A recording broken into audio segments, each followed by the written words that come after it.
Happy new year to all of you. বড়দের করজোড়ে প্রণাম এবং ছোটদের অনেক অনেক ভালোবাসা। আই উইশ নতুন বছর তোমাদের অনেক ভালো কাটুক এবং অবশ্যই কিন্তু তোমরা আমার সাথে থেকো। এক কাপ কফি খেয়ে কলেজের অ্যাসাইনমেন্ট নিয়ে বসেছিলাম, তারপর ঠাকুরকে পুজো করে ঠাকুরের আশীর্বাদ নিয়ে নিলাম।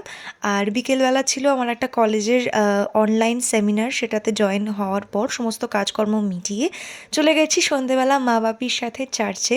আমি কিন্তু একটা কথা খুব মেনে চলি, মানুষ জন্মায় তার জাতি বা ধর্ম নিয়ে নয়।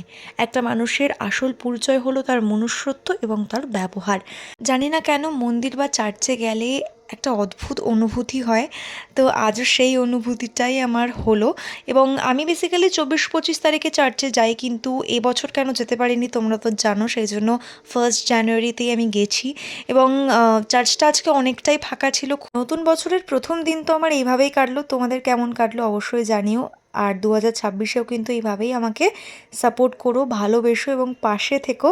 ভিডিওটা আমি এখানেই শেষ করছি, তারপরে কিন্তু গেছিলাম মেলায় ঘুরতে। যাই হোক, ভিডিওটা ভালো লাগলে সাবস্ক্রাইব আর লাইক কমেন্টস করতে একেবারেই ভুলো না।